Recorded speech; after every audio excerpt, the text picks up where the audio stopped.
Lovelies, here we are, Thursday, 11 a.m. I cannot believe it's Thursday. This week has gone so fast.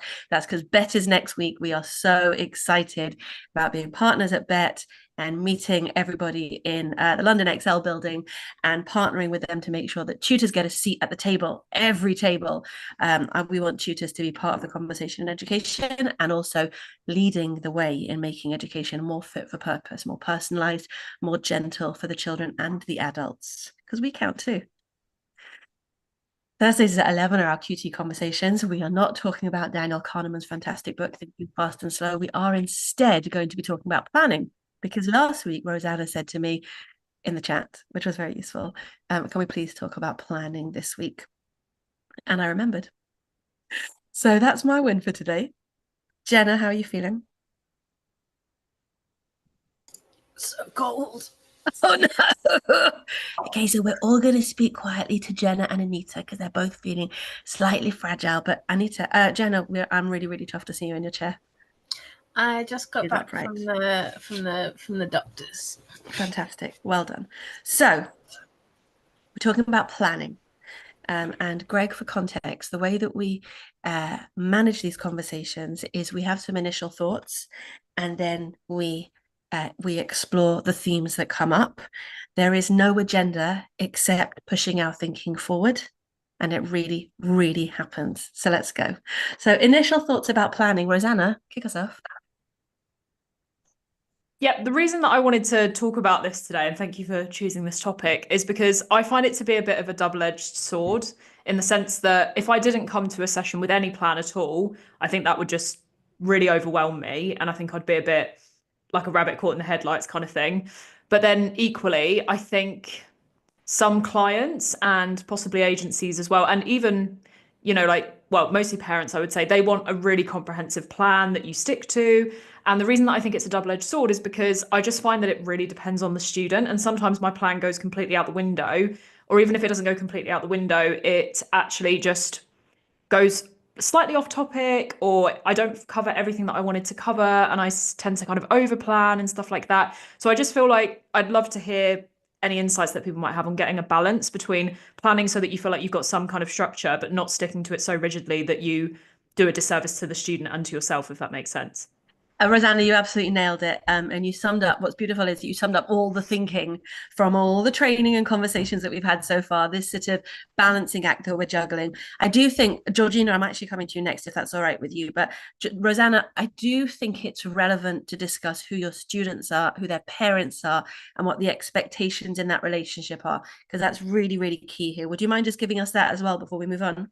Yeah, of course. So again, it's really case by case. I've got some parents who are very hands off and they just say, whatever you want to do, that's fine. They don't really want to see a plan necessarily. And then I've got others who say, I want to know week after week, what are you going to do in the session?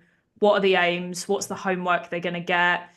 And that I think it's nice to get somewhere in the middle, I would say, where it's like they want a bit of a plan, but not to the point where it's like, oh, okay, this has to be covered in a set amount of time, because I think it puts too much pressure on all parties involved, in my opinion.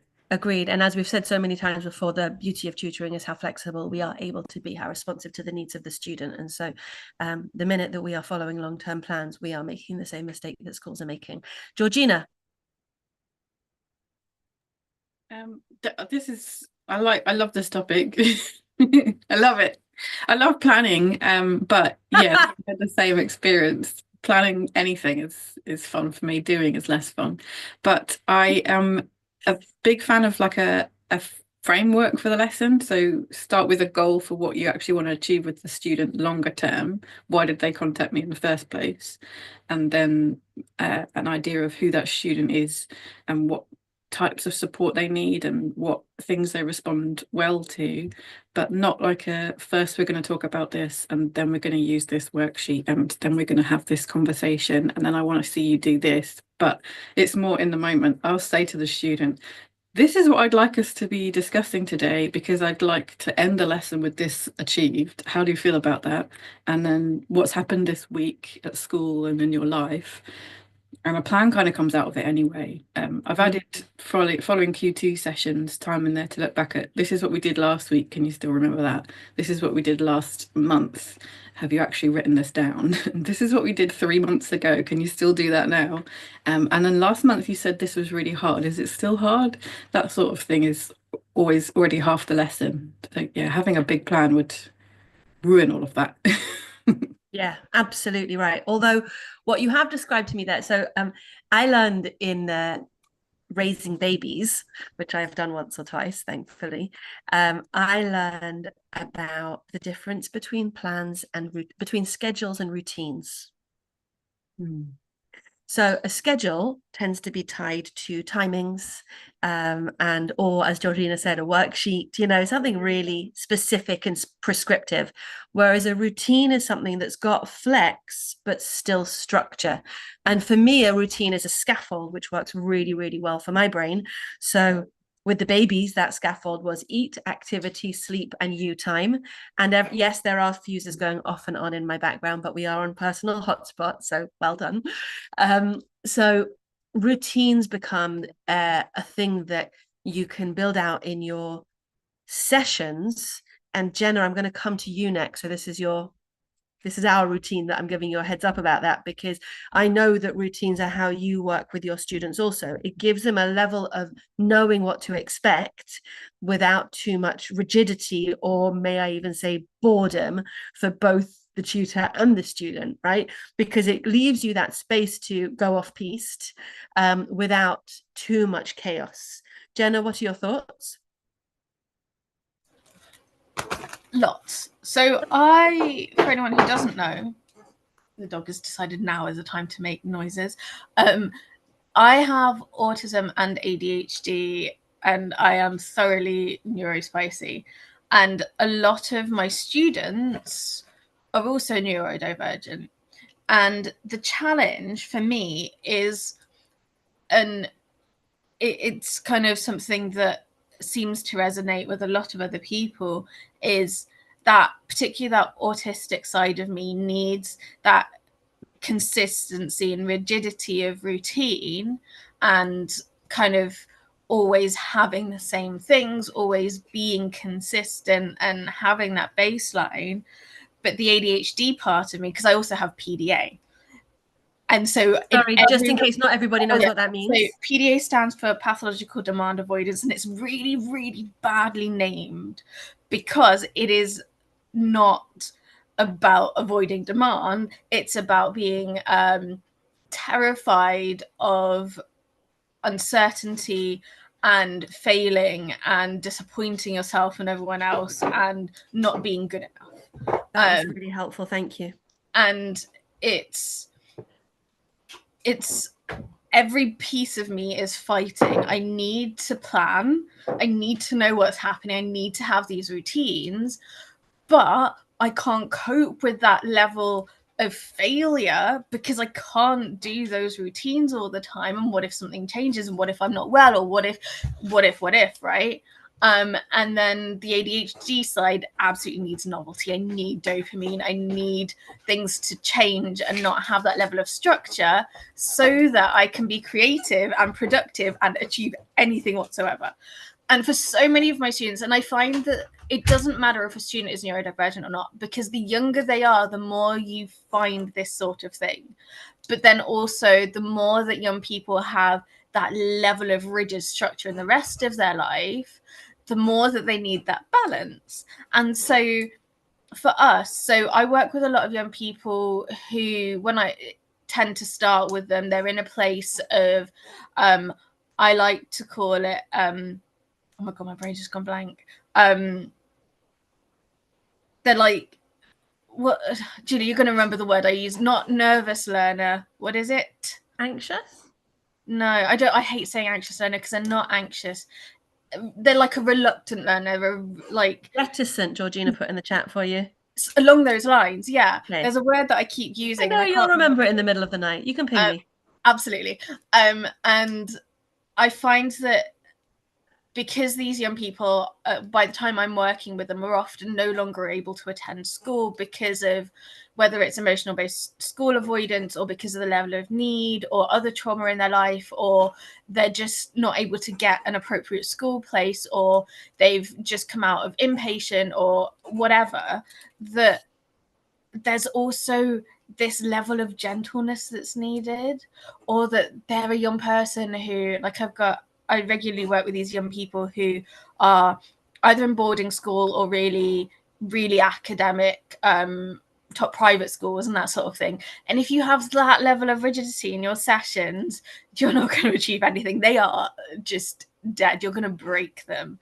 And so for me, the moment I start doing lots of planning, like, I have an idea of what my overall structure is, and that's communicated. But what we communicate and what we have that detailed plan for is expectations, relationship, communication, tools, what to do when you need a break and you just need to exist. So what's lovely is that those are in every session. Yeah. Right. And so much of your planning, maybe, Rosanna, I feel like I'm always coming back to you in this conversation. I feel like there's a big question that you've asked. There's something that we're always going to be coming back to, and that's our how we tutor plan. It's like our ethos as a plan. And somebody said in the chat just now that parents tend to calm down after a while and expect less out of your planning, and that maybe some of that can be communicated in your culture and in your setup process so that you can manage their expectations. They should understand that that gentleness is its own educational approach, and that it needs flexibility as well as structure. Jenna, that was fantastically helpful. Do you mind if I move on to Emma now? Thank you. Go ahead, Emma. I'm going to come at it from a different angle. That's what we love. So for the kids, yes, we're reacting to what they need, but I also think it comes back to the confidence and the experience that we were talking about last time. I tell myself I haven't planned a lesson for years. Even when I was in the classroom, I didn't plan lessons. But it comes to the definition of planning. Like, I knew what I was covering, and I knew where my resources were, and I knew how to adapt my resources, and I also knew from experience there was no point me sitting down and saying, well, group A are going to do this and group B are going to do this, because as soon as you get in the classroom, that all goes out the window. And it's the same with tutoring. Unless Ofsted are in which case you have to ignore the children. Yes, absolutely. But with the tutoring, it's the same thing. I go in going, well, yeah, we're probably going to do percentages today. And I know where my resources are and they're to hand. But I also know that I've got 3 different versions of that resource. So depending on how my first 10-minute assessment goes, which is the routines that we were talking about, Nice. linking back to Jenna's, like, there is a routine in there. They come in, they do some sort of assessment-y activity that they don't know is an assessment. And depending on that, depends on which activity I pick up or how I explain it, and then half the time I make up questions off the top of my head because I can do that. And I'm experienced enough to do that. And I'm confident enough to do that. So I have a plan, but it's probably taken me 5 minutes in my head. I think it's so funny when people say I'm not prepared, when actually, Emma, you've got 20 years of preparation under your belt. Well, a little bit less maybe, because you didn't start when you were 10. So it didn't take you 20 minutes to plan this lesson. It took you a decade or more. And we were speaking last week about confidence, and those two things are going hand in hand. It's the experience and the confidence in your experience to make it work for you again today. But the thing that I really wanted to talk about before I move on to Greg was exactly what you just said about assessment, Emma. So in the Foundations of Effective Tutoring, we look at the learning loop, which is assess, plan, teach, reassess. And the reason why we put assessment first is because we always have to be going to where the student is in their knowledge, in their skills, and in their attitudes to learning. So my effervescent 12-year-old was working with Helen Osman yesterday. She just took one look at him and she was like, right. And she recalibrated because he was bouncing off the walls. And she found an activity that was so tailored to pique his interest. She said to him, what are you saving up for at the moment? And he said, a 3D printer, which was the first I'd heard of it. So off they went to find some prices of 3D printers. And then they started working out discounts for it. So they were doing percentages. And she got him eventually to decimals, which was the plan. But first, she had to pique his interest. So that assessment first approach is always going to be what we come down to. And then when we look at the learning loop and we talk about the reassessment, that's us constantly adapting. Oh, I've lost him. Or like Jenna said, oh, they need a break now, or whatever it is. Or, oh, there's some prerequisites there that I'm going to have to dial back for.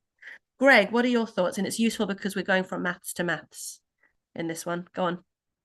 I was going to say, I'm glad you said that, Emma, because I find that I used to plan lots, and I used to have a really rigid structure, and I'd even revise the material I'd be studying. If I was doing trig, I'd know every single step, back to front, etc.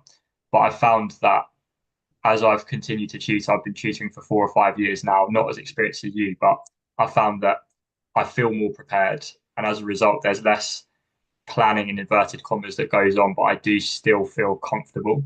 But I don't know if I think it's different, Rosanna, because I don't find that my clients expect me to give them a plan for the lesson because I'm tutoring them maths, and it's different to humanities in that sense. But I like to just give them feedback of what I have done rather than what I'm going to do. So I give them feedback after the lesson. I don't know what you guys think about that. I love that you just brought feedback into the plan. And I love that there's this sense that planning actually goes from session to session to session rather than it's an hour's plan, right? It's actually a plan for the work that you're going to do with them long term. And there's the inter-session communication becomes part of your plan. I'm going to let them know that in between things. Dee, I know that that's something that you do a lot. Don't feel that you have to stick to that topic though, because I know that you've got tons to share. Yeah, no, this between session communication is absolutely vital for me, which is why I set up the WhatsApp chats with the student plus at least one parent.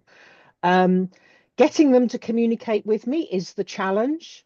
And I got a lot of students, and I'm not always remembering to prompt them if they haven't communicated with me without that prompt. That can be a bit frustrating, but that between session communication is absolutely vital for my planning. So what I don't want to do is, it's not wasting time, but if I've sat down and spent however long planning to cover a certain topic, and then we get into the session because they haven't spoken to me and said, well, actually, we did this at school today or yesterday, and I want to do this, then that planning isn't wasted because it'll get used either with that student or with someone else. But I'd much rather have had that heads up because like Jenna, I'm a little bit neurospicy, and I've got that combination of liking rigidity but also needing differences. So I like the routine of being able to plan, but I also enjoy the having to hop around, and the pivoting in a session actually brings me as much joy as knowing I've got a structure to it. And I sometimes get into a session not really knowing where we're going to go, and I'm much more comfortable with that than I ever used to be. Love the phrase joy in all of it. Love that. Joy for us, joy for them. Anita, give us a little bit and go gently, please. Yeah, I'll try. I'm coughing a little bit, but no, I think with what I do, because I do 11 plus, and so there is this pressure around content and around making sure that you kind of cover that content and things. So there is a plan that's there. It's got to be there. But there is that flexibility as well. You've got to kind of adapt to what the children in front of you are able to do at that point in time, and what they're bringing into that session from an emotional point of view, because it is really pressured, and so you can't just stick to that. So you've got to have those conversations with parents and put that expectation in place that this is something. Yes, we've got an amount of work to cover, but we've also got to recognise that we've got to go at a pace that's right for these children as well. So there's a real balancing act there that you've got to kind of have in the back of your head all the time. And so that can be, sorry. I know that you really, really model that, and you're really intentional about it, because I'm just looking on my screen, you're sitting right above Jenna, and really, theoretically, you're at two ends of the tutoring world, where Jenna's got this permission to be really, really holistic, and you've got an 11 plus to get them through successfully or else. And I know that you always put the well-being first, in that you really manage expectations, but it must be much more difficult at that end, because it seems very outcomes focused and high stakes. Jenna, coming to you in a second after Anita speaks. 100%.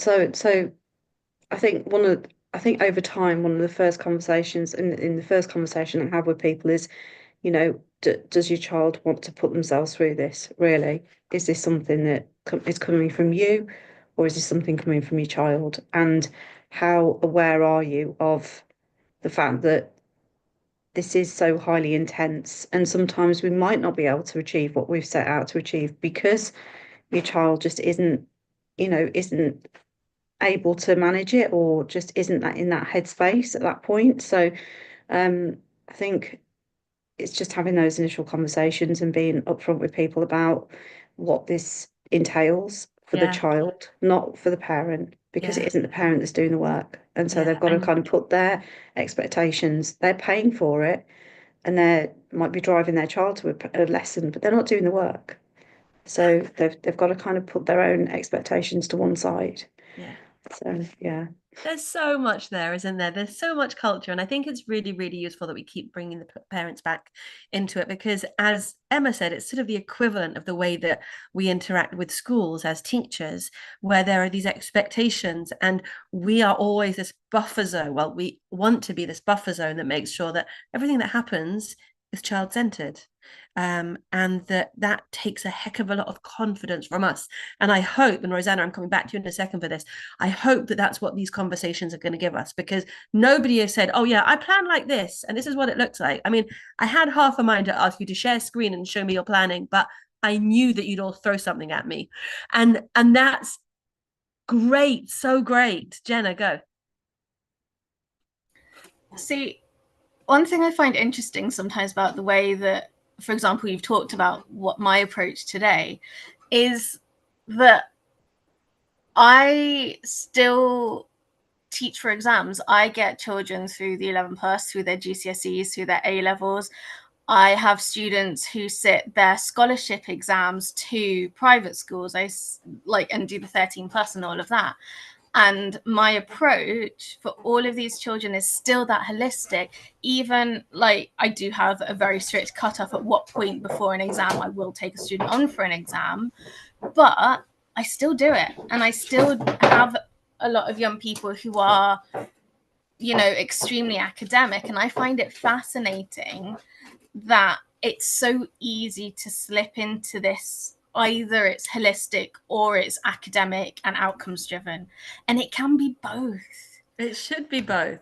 And I think that one of the things that I think is really, really important for all of these conversations, and that is something that is talked about in a really specific way often, or just completely skipped over or misunderstood often, are transitions and the way we achieve transitions. And I find it fascinating because, as someone who is on my personal academic side of things, a little bit more on the neuroscience and the developmental sciences side of learning and processing, kind of all that side of things, is that, so I do a lot around transitions and intentional and deliberate and all of those words that I always use all the time, and that we all do here. But that time is really important to all of us, and we all have a transition. Like in these sessions, we have that 5 minutes before you hit stream and record, and then I turn the voice on. Exactly. And it's all part of the thing. Yeah, absolutely. And it's those processes and it's those transitions. We all do it. We all have that time. Maybe we sit in the car for 5 minutes before we go up to the door to go into an IRL session, or we sit down at our computer with our cup of tea or whatever it is for a couple of minutes before we hit log in. you know, those are our transitions, and we do those in our sessions. And it's really fascinating to me how we all do it. If you're a half decent tutor, I can see your transitions, even if you're not seeing them, because a lot of us do it without being so aware of it and so deliberate. And I think it's something that, as we become more deliberate and intentional about it and just look out for them, the more we realize it. And it's those little bits of, you know, you assess, you teach, you reassess. That is in every little piece, and it looks different at different levels. Like you can do that on the really big scale, right, over across an academic year or whatever. But you also do it throughout the session. Like, hey, here's what we're going to do. Let's have a go at it. Okay, how did you find that? Do we want to move it, make it more difficult? Do you want to move on? That is still the same structure, and those are providing those cognitive transitions as well. And I think it's fascinating. I think it's fascinating as well. Yeah. And I'm just going to, you know, get really, well, even more honest with you here for a second. Jenna, you push my thinking, and I find it really, really helpful. So earlier this week, we looked at a course that I'm writing at the moment for supporting students with SEND. And Jenna, Georgina, and Emma were in the room. And after we went through this course, they were like, why are you doing something schoolish? That's not who we are here. Put the child first. And I've just taken every slide and shuffled them, and it's completely transformed the thing. Everybody's waving back to you. They were lovely. Yes. And that, sorry. You remember it. Daddy told it to you when the guys came up to pick the thing. Thank you. Am I right? don't know. You don't know. Don't. Daddy told you when you. I'm in the middle. Rosanna, over to you. Yeah, I think that something that's come up as a common thread in pretty much what everybody said is that you have to meet the child where they're at. And I think that's really powerful because that kind of cuts through everything else. If you had to boil it down to something simple, it is about meeting the child where they're at. And I don't know if anyone can relate to this, but especially when I have new students, sometimes the things that I think are going to take a really long time take no time at all. And the things that I think are really straightforward, I spend maybe double the amount of time on because it's, you know, things that they maybe don't understand. Like, to give you guys a concrete example of this, I've got a student who I've only had since last week. So we've had 2 sessions together so far. She's Chinese and she's very, very good at speaking. Writing is something she finds more tricky, but because she's so strong at speaking, I assumed wrongly that she would find it easy to describe and talk about people's emotions and things like that. And I noticed that she found that very, very difficult. So something that I'd planned as a warm-up exercise pretty much became the focus of the entire session. So I do find that quite interesting, how the things that you think, oh, we'll only spend 5-10 minutes on this, you can end up spending 20 minutes, half an hour on. And I don't think that's a failure on the part of the tutor. I think that's actually, again, meeting them where they're at. And, you know, you might then have to go back to the parent and say, look, we didn't get through half the amount of content that I wanted to, but I'd rather it be that way, because then otherwise we're rushing through it. To what end? If they don't understand the building blocks of it, I can't then give them, it's like the scaffolding stuff that we've talked about before. I can't get them to the more complex advanced level if they don't have that foundation. So I found that that's something that's really helpful, just remembering to meet them where they're at. Gorgeous, thank you. And stay with them, right? Yeah, exactly. Don't rush ahead. Even if it's part of your plan, think about what would be best serving them the whole time. And even if that is a case of going back, like I say, to the parents, to the agency, whoever it is, the stakeholders, and saying, actually, I did have this in mind, but because of what I found out during the session, and you can't really find that out before necessarily. I mean, you can give them a pre-session assessment, that's fine, but even that is only a partial insight into where they're at. So sometimes there's stuff that you can only find out during the session, I think. Well, I wonder if you'd given her a pre-session assessment, you wouldn't have known how good she is in writing, in speaking. Exactly. It would have come out lumpy in the other direction. Yeah, it's only partial. It's never going to be a holistic overview of how they're doing. So, and also, you know, like there's various other things as well. I think a few of you have mentioned the idea that you've got to look at the emotional state that the student's in as well. You know, they might have done really well in the previous session, but if they've had a stressful week at school, they've not slept very well, it's like all the reasons that there might be to, you know, change the outcome of the session as a result of things that have nothing to do with the content. It's just to do with where they're at on the day. And like Anita was saying as well, if the student's stressed or if they've got pressure, like that's a whole other thing you need to factor in as well. And that goes way beyond just preparing them for an exam or covering content, really. There's so much agency in that as well. We were looking at this on Monday. We were talking about, you know, just just recognizing in a really neutral way where the young person is up to emotionally. And I think there's something else as well. Greg, we're coming to you next, if that's all right. There's something else as well about learning not being linear. You know, we have been taught this approach that first they're at this level and then they'll be at that level and then the next level. I know. And what Rosanna's just pointed out so comfortably in English as a foreign language is true in every area of every subject, and every day is different. So that sort of spiky profile that we assume is unusual, but actually it's the norm. You know, I cannot wait until we stop describing ourselves as neurodiverse, because who isn't? Because, right? Yeah, like we're not the exception. In what's the opposite? Neuroblandness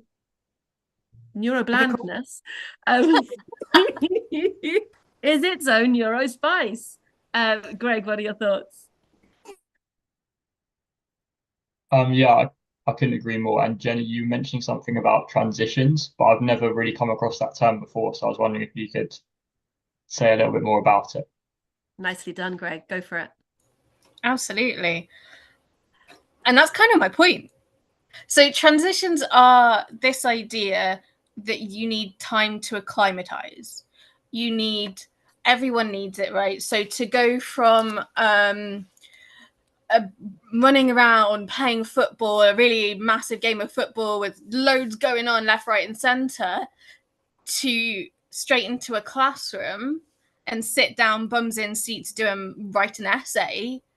You physically can't. In a physiological sense, you've got hormones, you've got blood pressure, you've got temperature, you've got heart rate, you've got all of the environmental factors to physically transition. You've then got the mental transition to kind of have some closure to end that and be in a different space, to have different volume. You're out there on a football field screaming and yelling at each other.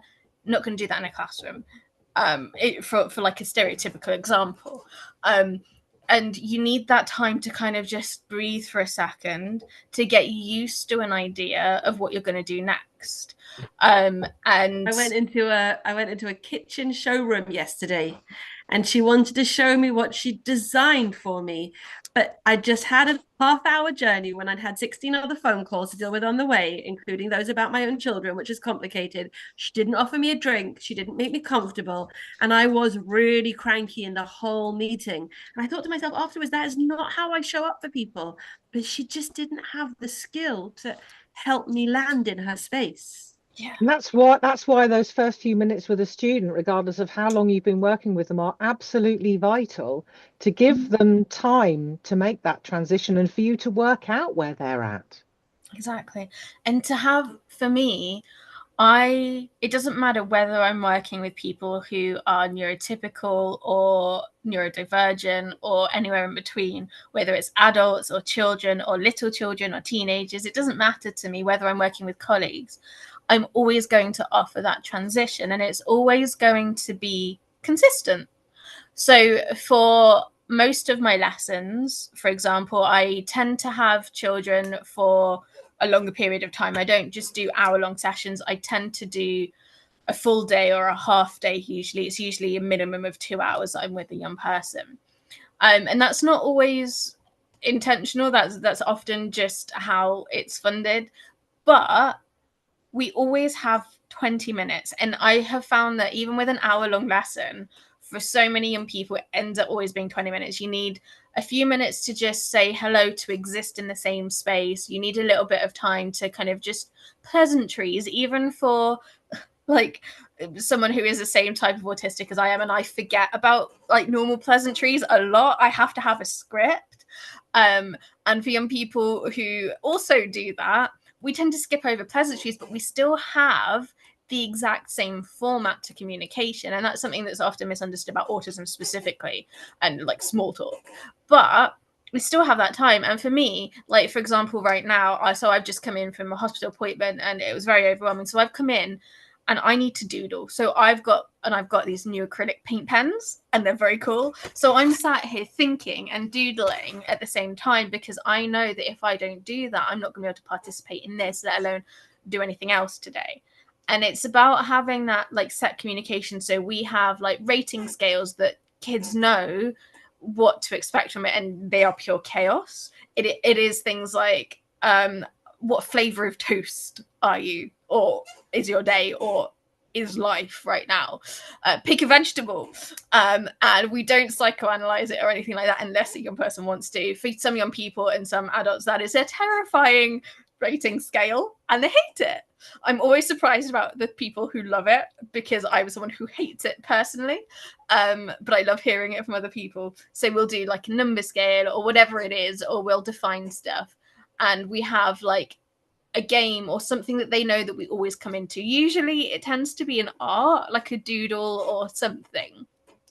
And it's that kind of going through the plan. Okay, here's what it is. It's like if you're covering fractions for the first time, you're going to go, okay, well, here's the stuff you need to know. Are you happy with all of that?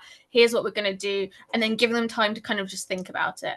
So I'm going to stop talking, because I could talk about transitions for genuinely. I tried this before. I think I got cut off at 3 hours, because transitions are so many different things. You did a transition in your transition. Exactly. Greg, did that help? Yeah, definitely. So I guess what I do naturally is I exchange pleasantries with the student, obviously ask them how they work, etc. But do you guys have any more formal ways of making sure that transition works and that it happens, that's kind of like a routine that's built into your lesson, rather than just a five-minute chat at the start to kind of ease them in? Because I'd never go into a lesson and say, right, okay, open your book, we're doing fractions, right, right this second. But yeah, that's my question. So no, hold on before you hand back. Sure. What do you feel is lacking that you or your students need? And is it That's necessarily at the beginning? It's not always at the beginning. Sometimes I will go just off topic for a bit. And I think I have noticed that it's in between big topics. So if I'm switching from one to the other, there will be some sort of transition there naturally. I don't know what my students need. I haven't really thought about that. Yes, you have. You just didn't realize you were. Yeah, but I don't know what they're missing. I think it's okay, but for some students it doesn't work. I find they don't open up much at all. And sometimes just exchanging those pleasantries, they give me really short responses. Yeah. So I wonder, what you guys think. And Jenna, I am coming to you, I promise. And tell me, is there a sense of when you exchange those pleasantries, we were just talking about this in the chat whilst Jenna was describing transitions, do you think that there is do they want to talk with you, or do they want to get on with it? Because there's always that sense of purpose as well. Yeah, so sometimes students will want to talk about that and they find it really constructive. Other times they won't quite engage as much, and then usually I will just naturally go into the content. Yeah, and I feel, Dee, I feel like you and I have discussed this in the past, that sometimes they want the preamble and sometimes they just need to get on with it. I just want to share with you that Doug Lamont's brilliant book, Teach Like a Champion, talks about bright lines. It's one of the strategies that I often refer to, because in the classroom, especially in a primary classroom where it's one teacher working with the class throughout the day, it can get very blurred. And some children have started the maths and other children are finishing the English, and they don't quite know where their day starts and where it finishes. And drawing bright lines, clearing your desk, opening a new canvas on your online classroom, whatever it is, to give them a clear start for the next section of the session is well worth doing. Jenna, go for it. So I think the biggest thing that was coming that I really wanted to say to you guys is just ask them. Say, hey, I've been wondering about this. What do you think? And it doesn't matter if your students are 3 years old or 20 years old, you can have the same questions, the same conversation. And they love it. And I think that's the most important thing for me, is I always ask them, I say, hey, I can give you something for us to have a go at to start with, and then we'll change it up. We'll go through a few different options and you can have a go. But it's a break for you as well. So thinking about what you need. Do you need a little minute to go and stand up between things to just let your brain process? Because what can happen is, you know, that moment you walk out the classroom door and you can't remember a thing that happened in there because you're not in that same headspace. You don't want to lose that learning. And one of the benefits of tutoring often is that you can like make stepping stones there so that they can come in and out of it as and when they need to. But I think that one of the things I'm hearing, and that I hear this a lot, that oh, my child comes in from school and they will not tell me anything about their day until they're lying in bed, and then they want to tell me everything. And it's a similar sort of thing sometimes with tutoring, is that you're going to get those closed answers. Sometimes it's because they really just want to, they're already had that mental transition and they're ready to go, or it could be that they just struggle with that, or they don't understand the expectations and the structure around that.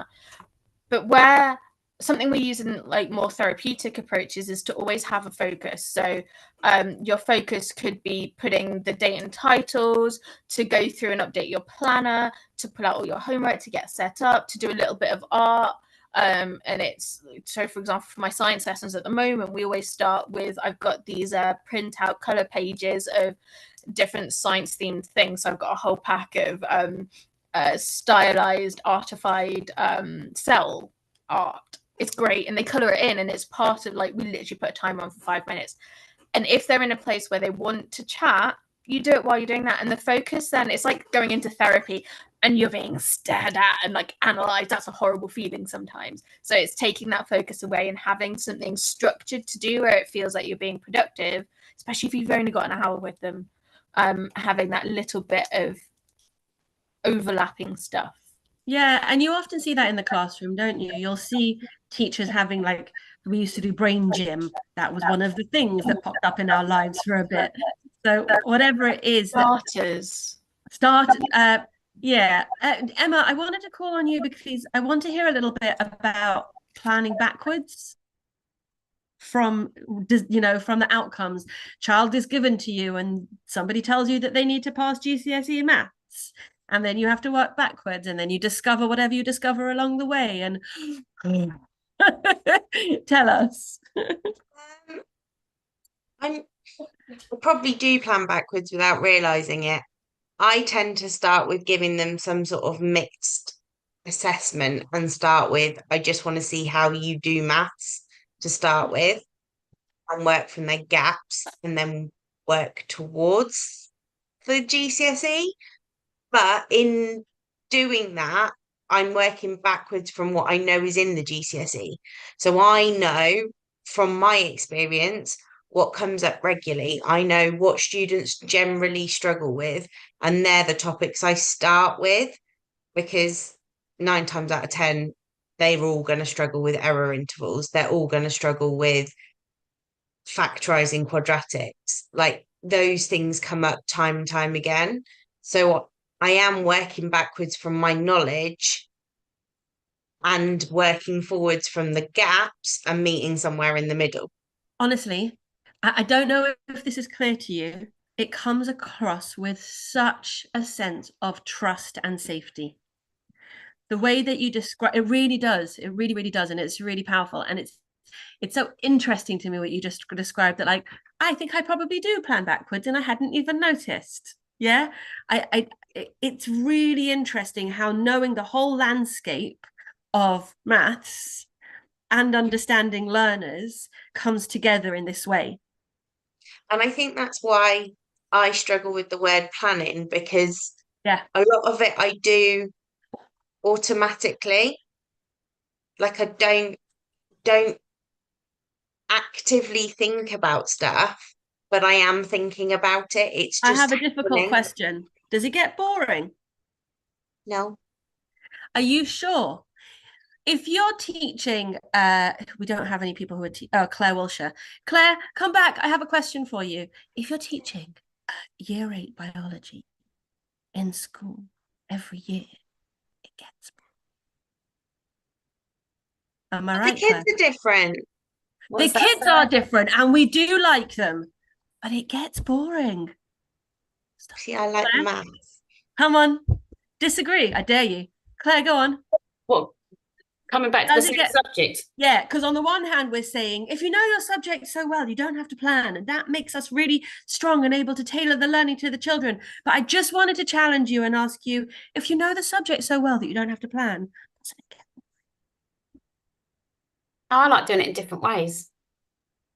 You still learn from how you taught it, and then you know your audience and your class or your student, and you just do it in a different way. So I know that Georgina's always challenging herself, and the way that she challenges herself is by finding different students who force her to adapt her repertoire. Is that right, Georgina? Yeah, I mean, I do that sort of daft thing in the rest of my life too. That's probably She other does. conversations that I've had with some people. Really does. I just like making life harder. But it's quite helpful sometimes. I was finding that I had a lot of GCSE students year on year, and it is much the same conversations with them and with their parents. And I thought I was getting a bit complacent in what I was doing for them. I was like, well, this always works, let's do this. So this year I've started tutoring a couple of the same age group, but they have autism and communication difficulties. So I couldn't just say, well, you're this age, so you'll be doing this at school. They're not even in school. They haven't necessarily covered all of that stuff. They spent several years at home after the pandemic. So I don't even know where to start. And it's really making me think about things completely differently. Plus, because they're not working towards exams, I don't have to talk about exams every week. Yeah, isn't that amazing? And I think that's so interesting because Emma just in the chat said, she said, and in my life at this stage, there's so much going on at home and in my business that I'm very happy to be teaching the same curriculum to different young people, and that it creates that sense of stability and the routine that we were coming back to. So this is where I'm going to start summing us all up, and I am going to ask for a little sort of takeaway. And the takeaway is something about balance. So Rosanna nailed that phrase at the beginning, and it's come up a few times in our conversation. We're looking for balance between what works for us, what works for the different stakeholders. Of course, the students first, but also parents, clients, agencies, all of that. Culturally, what that looks like, subject-wise, what that looks like, and based on the outcomes, the context, basically. But there's other balances that we were looking for as well. We're looking for the different for the balances between routines and schedules, the balance between, giving ourselves a sense of purpose and direction, but being responsive to the young person's needs. So what does balance in planning look like for you? And Dee, I'm coming to you first, if that's okay. Well, I've got students I've worked with for 3 years now. So I've got a lot of notes on paper now because Georgina's going to hate me for this. I don't keep it in a spreadsheet. I like writing it down because I like using my fountain pen. Are you still able to get cartridges for that? Or do you have to make them yourself with a pestle and mortar? It's got real ink in it. which I get all over the place. So my long-standing students, I love that I did this with a student yesterday. We did something last May, she got brilliant at it, and she's revisiting it at school, and she can't remember how to do it. But she told me ahead of time, and I went back and looked and said, but you can do this. You demonstrated that you could do it, or you just can't remember how to do it. And within literally 2 minutes of here's the grid, and I didn't even have to do anything else, and away she went. She was factorizing non-nomic quadratics like it was yesterday, and that's fantastic. I took on 2 new students last week, which I hadn't planned on doing, and I'm now feeling somewhat anxious because I've got this whole thing. One's a year 11, not a lot of time, and I've had a conversation with people about this before. But I've also got a year 7 with who's not a native English speaker, so I've got some interesting challenges going forward. But I love the fact that there are days when I don't have to think too much about it, but there are days when I have to think a lot about it. In fact, today I've actually gone into ChatGPT to help me think about how to work with a year 9 student who's asked, because she's doing some work on SERDs. So I'm not sure how to dig into her gaps and her misconceptions. So I thought, stuff it, I'm going to ask ChatGPT, and it's not perfect, but it's at least given me some ideas. You've also made Georgina feel much, much better because you started with fountain pens, but you finished with robots. So well done. Claire Wilshire, you're next. Oh. Are we talking about sort of balancing and planning? Yeah, what does balance in planning look like for you? Because if you didn't want balance, you'd have stayed in the classroom. Oh yeah, yeah. I do like a challenge. I like things to be mixed up, but I do need to plan, definitely. And I've just taken on a job it's in a school, but it's for boys that are in a home. So there's only 4 of them, and it's teaching them. You got to think about how to teach them, and it's different. And it's, again, it's the same content, but it's given me. It's just different way of teaching it. I have to really think, and I like that. But I often think that it's like different ingredients in the fridge, and you can make the same, make different recipes out of the same ingredients. And I like sort of creating the plans and trying different things to see what works and things like that. So I think I would be bored if I was doing the same audience every single year. So I love the diversity, and I think when you're teaching the same in class each year, it could get a bit boring. But individual groups. Every time I've got groups, I've got one-to-ones. You have to think about them individually all the time, which keeps you on your toes, I think, and keeps the brain going. Fantastic. I'm so sorry that I looked down for a second. There's somebody in the waiting room who I'm not expecting. So I'm going to ignore them for a second because coming in at the end here would not be comfortable for anyone. Anita, are you up for it?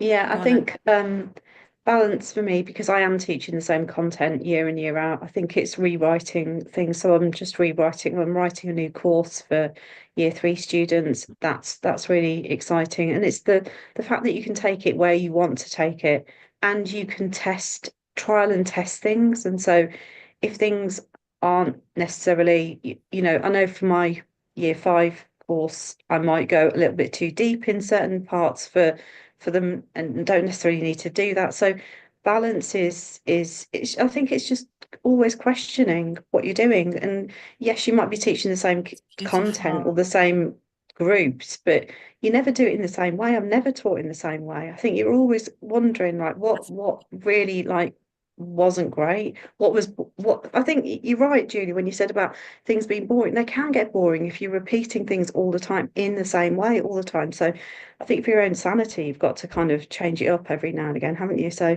that's where balance comes from in planning. Just and always it's that word questioning. that Dee said. I spoke over you. I didn't mean to. No. That was it. That was it. That word that Dee said of joy. That we're looking for joy. And that's who we are, right? The fact that you're writing a course for year 3 student, that's because that's it's who you are. Exciting. It is exciting. And I think that's what you want to bring into what you're doing. It's that excitement of, I'm in the position where I'm not being dictated to around what I need to give these kids. I'm the one that's doing that. So why not experiment and, not irresponsibly, but, enjoy it. I want to share with you a lovely metaphor that I read once. There's a lovely book called The One Thing by, I think, Gary Keller. And it's a productivity book. But he said there's only one thing that you could be doing at any one time that is the thing that will make everything else better. So we would all say that this session is a good one for that, right? Yes, we do love, it's not Violet, is it? It's Lila, Claire? Who's the dog? Stella. Stella, we love her. She's telling me it's lunchtime. What I wanted to share with you was, he says there's no such thing as multitasking.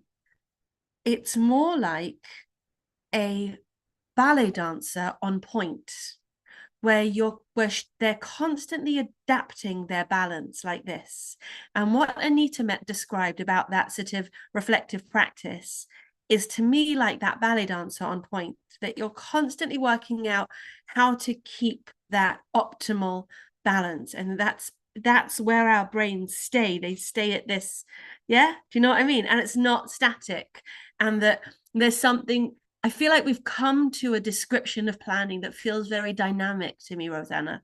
So I'm going to come back to you at the end because I really want to sum up now. We've got 2 minutes left. I've got Emma, then I've got Greg, then I've got Jenna, and then I've got Rosanna. Did I miss anyone? Georgina, did I miss you? Okay. Emma, Greg, Georgina, Dee, Rosanna, Jenna. Emma, go. I think for me, it's because I am running the business as well and everything else. The balance for me is I have the knowledge and I can plan like I do now, very fluidly and very in my head in 5 minutes. But when I have the capacity, I can invest time into adapting those plans and learning more and developing the bigger plan. Got it. So you can find challenge in other places, and it's very nice for this to be stable and steady right now. Thank you. Jenna, you haven't, have you? I think it's having fun. Georgina? I think like a student and have a bit more confidence in your experience. So first time, probably write everything down. 10 years later, do we really need to be writing everything down? Really nice. Greg? Yeah, I guess why I'm here is just because I don't want to do the same things all the time. I want to learn new things, and that will keep me more sane, as someone said. So I think, yeah, that's what I'm looking forward to. Good. Are you going to come to more of our sessions? Yeah, you'll see me more often. So Sure. glad. Great. Rose, did I miss anyone? I'm going to Rosanna last. Did I miss anyone? Dee, did I miss you? No. Rosanna, go. Yeah, I think I really like the change in language that we've talked about. Rather than thinking of it as planning, thinking of it as structure and routines. It's something that I'm already doing, so I can modify the content in a session, but I'll still have the same elements every session, regardless of what subject, level, content I'm doing. Like I'll always have, for example, lesson objectives, a glossary, a quiz, further reading and resources, and homework. So it's like I can draw on that to have a structure, but I don't necessarily have to be wed to a particular routine, let's say. And the length of each of those sections can be adapted, can't it? Exactly. Stonking. Okay. I really feel like we got somewhere. I enjoyed it too, Anita. What did I need to do? Who remembered? Screenshot. Yeah. But I need a smiley one, please. You ready? Go. Thank you. Well done, everyone. See you soon. Goodbye, Greg. Goodbye, Rosanna. Goodbye, Emma. Goodbye, Jenna. Goodbye, Dee. Goodbye, Georgina. Goodbye, Anita.